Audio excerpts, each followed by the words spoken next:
চারজন নবী মহান আল্লাহ তাআলার ইচ্ছায় এখনও জীবিত রয়েছেন। এই নবীরা কতদিন জীবিত থাকবেন তা একমাত্র মহান আল্লাহ তাআলাই ভালো জানেন। তারা মহান আল্লাহ তাআলার বিশেষ হিকমত এবং ইচ্ছায় জীবিত রয়েছেন এবং তাদের ভূমিকা কিয়ামত পর্যন্ত অব্যাহত থাকবে। ঈসা আলাইহিসসালাম হচ্ছেন প্রথম নবী যাকে মহান আল্লাহ তাআলা মৃত্যু দেন নাই এবং তার জীবিত থাকার কথা পবিত্র কোরআনে উল্লেখ করা হয়েছে। তিনি নবুয়তপ্রাপ্ত হওয়ার পর তার কাউমের লোকদের অর্থাৎ ইহুদিদের মহান আল্লাহ তাআলার দ্বীনের পথে আহ্বান করেছিলেন। ইহুদি সম্প্রদায়ের কিতাবে উল্লেখ করা হয়েছে একজন নবী আসবেন এবং তার মাধ্যমে ইহুদি জাতির স্বেচ্ছাচারিতা বন্ধ হয়ে যাবে। এই ভয়ে ইহুদিরা ঈসা আলাইহিসসালামকে হত্যার পরিকল্পনা করেছিল, কিন্তু ঈসা আলাইহিসসালাম ইহুদি সম্প্রদায়কে দাওয়াত দেওয়া অব্যাহত রাখেন এবং তাদের হুমকিকে উপেক্ষা করেছিলেন।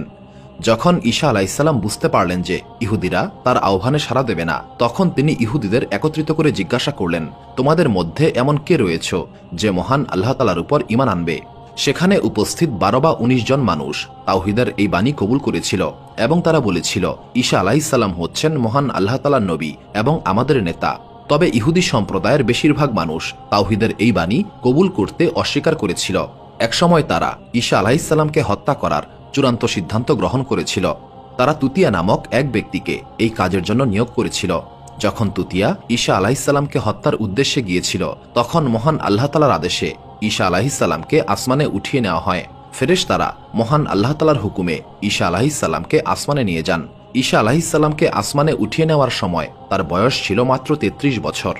ইহুদিরা তুতিয়ার জন্য অপেক্ষা করছিল, কিন্তু যখন তুতিয়ার সংবাদ পাওয়া যাচ্ছিল না, তখন ইহুদিরা ঈসা আলাইহিসসালামের ঘরে প্রবেশ করে সেখানে এমন একজন ব্যক্তিকে আবিষ্কার করেছিল যার চেহারা ঈসা আলাইহিসসালামের মতোই ছিল।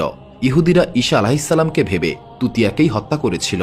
একটা সময় পরে তারা বুঝতে পেরেছিল যে নিহত ব্যক্তি তুতিয়া ছিল, ঈসা আলাইহিসসালাম সেখানে ছিলেন না। এই ঘটনায় ইহুদিরা 2 দলে বিভক্ত হয়ে যায় এবং নিজেদের মধ্যে মারামারি শুরু করে। এই সংঘর্ষে অনেক ইহুদি নিহত হয়েছিল। এই ঘটনার সম্পর্কে মহান আল্লাহ তাআলা পবিত্র কোরআনের সূরা নিসায় 157 এবং 158 নম্বর আয়াতে বলেছেন, তারা বলে, আমরা আল্লাহর রাসূল মরিয়ম পুত্র ঈসাকে হত্যা করেছি, কিন্তু বাস্তবে তারা ঈসাকে হত্যা করতে পারে নাই এবং ক্রুশবিদ্ধ করতে পারে নাই। বরং তাদের জন্য এমন করা হয়েছিল যে কাউকে ঈসা আলাইহিসসালামের মতো চেহারা বানিয়ে দেওয়া হয়েছিল। যারা এই ধরনের কথা বলে তারা নিশ্চয়ই বিভ্রান্তিতে রয়েছে এবং তাদের এই বিষয়ে কোনো জ্ঞান নাই। বরং মহান আল্লাহ তাআলা ঈসা আলাইহিসসালামকে আসমানে উঠিয়ে নিয়েছেন এবং মহান আল্লাহ তাআলা সর্বজ্ঞ। এই আয়াত দ্বারা স্পষ্ট হয় যে ঈসা আলাইহিসসালামকে হত্যা করা হয়নি, বরং মহান আল্লাহ তাআলা তাকে রক্ষা করেছেন এবং আসমানে উঠিয়ে নিয়েছেন। হাদিসে উল্লেখ করা হয়েছে ঈসা আলাইহিসসালাম কিয়ামতের পূর্বে আবারও পৃথিবীতে আগমন করবেন। তিনি নবী করিম সাল্লাল্লাহু আলাইহি সাল্লামের মতোই জীবনযাপন করবেন এবং তার কাজগুলো সম্পন্ন করবেন। তিনি সমস্ত ক্রুশ ধ্বংস করে ফেলবেন এবং দাজ্জালকে হত্যা করবেন। এরপর তিনি সারা পৃথিবীতে মহান আল্লাহ তাআলার দ্বীন প্রতিষ্ঠা করবেন এবং স্বাভাবিকভাবেই মৃত্যুবরণ করবেন। তাকে মদিনায় দাফন করা হবে।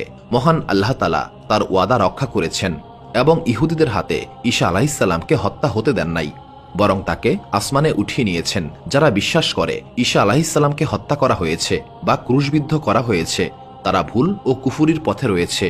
দ্বিতীয় নবী যাকে মহান আল্লাহ তাআলা দীর্ঘ জীবন দান করেছেন, তিনি হলেন হযরত খিজির আলাইহিসসালাম।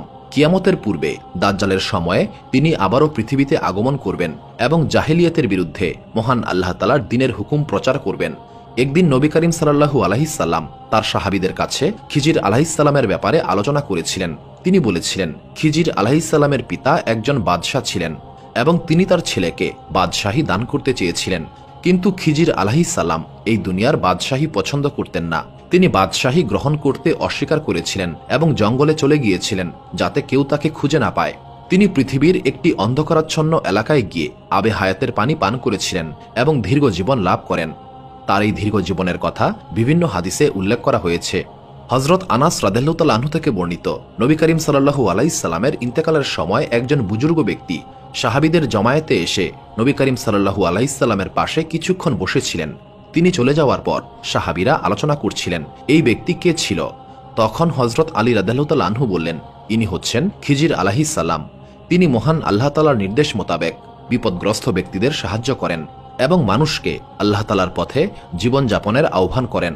একটি রেওয়ায়েতে উল্লেখ করা হয়েছে, খিজির আলাইহিস সালাম সমুদ্রে বিপদে পড়া মানুষদের সাহায্য করেন। তিনি অত্যন্ত নেক এবং খোদাভীরু বান্দা হিসেবে পরিচিত।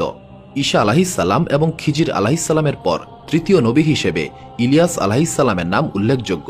পবিত্র কোরআনে ইলিয়াস আলাইহিসসালামের ব্যাপারে কিছুটা ধারণা দেওয়া হয়েছে। প্রচলিত রয়েছে ইলিয়াস আলাইহিসসালামকে একটি নুরানি ঘোড়ায় আরোহণ করিয়ে আসমানে উঠিয়ে নেওয়া হয়েছে।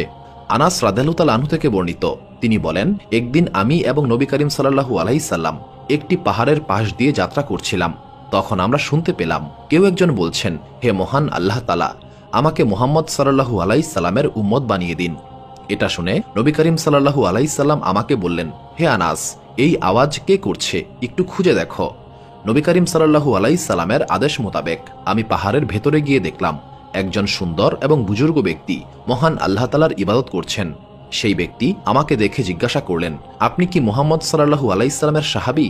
আমি বললাম, আপনার ধারণা সত্য, আমি নবী করিম সাল্লাল্লাহু আলাইহি সাল্লামের সাহাবী। তখন সেই বুজুর্গ ব্যক্তি বললেন, আমার সালাম মুহাম্মদ সাল্লাল্লাহু আলাইহি সাল্লামের নিকট পৌঁছে দিও এবং বলো ইলিয়াস আলাইহিস সালাম তার সঙ্গে সাক্ষাৎ করতে চান।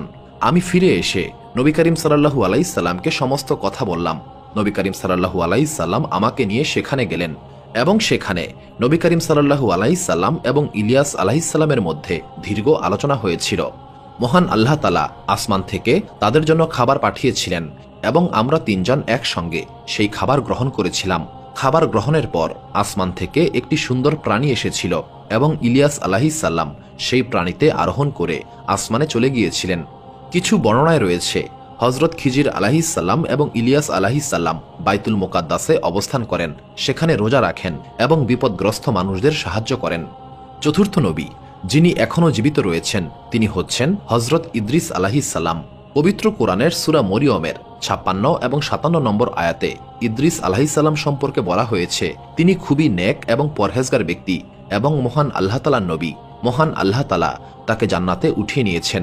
শবে মেরাজের রাতে নবী করিম সাল্লাল্লাহু আলাইহি সাল্লাম চতুর্থ আসমানে ইদ্রিস আলাইহিস সালামের সঙ্গে সাক্ষাৎ করেছিলেন। তবে কিছু বর্ণনায় তার অবস্থান ষষ্ঠ আসমানেও উল্লেখ করা হয়েছে। ইদ্রিস আলাইহিস সালাম যখন পৃথিবীতে অবস্থান করছিলেন তখন তিনি সর্বদা মহান আল্লাহ তাআলার জিকির করতেন। ইবনে আব্বাস রাদিয়াল্লাহু তাআলা আনহু থেকে বর্ণিত, ইদ্রিস আলাইহিস সালাম একজন দর্জি ছিলেন। যখন তিনি কাপড় সেলাই করতেন তখনও তিনি আল্লাহ তাআলার জিকির করতেন। সন্ধ্যা হলে তার ইবাদত এবং নেক কাজের পরিমাণ আরও বেড়ে যেত। তিনি পৃথিবীতে অবস্থানকালীন সময়ে সবচেয়ে নেককার বান্দা ছিলেন। মহান আল্লাহ তাআলা তাকে আসমানে উঠিয়ে নিয়েছিলেন।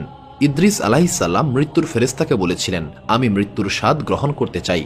তার দাবি শুনে মৃত্যুর ফেরেশতা তার জান কবজ করেছিলেন। পরে মহান আল্লাহ তাআলার হুকুমে তাকে আবারও জীবিত করা হয়েছিল। এরপর ইদ্রিস আলাইহিস সালাম ফেরেশতাদের নিকট জাহান্নাম দেখার ইচ্ছা প্রকাশ করেছিলেন। তাকে জাহান্নাম দেখানো হয়েছিল। এরপর তিনি জান্নাত দেখতে চাইলে তাকে জান্নাতে নিয়ে যাওয়া হয়েছিল। সেখানে গিয়ে তিনি জান্নাতে থাকার ইচ্ছা প্রকাশ করেছিলেন। তখন ফেরেশতারা তাকে ফিরে আসার জন্য আহ্বান করেছিলেন। তখন মহান আল্লাহ তাআলার পক্ষ থেকে হুকুম আসে, ইদ্রিস আলাইহিস সালামকে সেখানেই থাকতে দেওয়া হবে।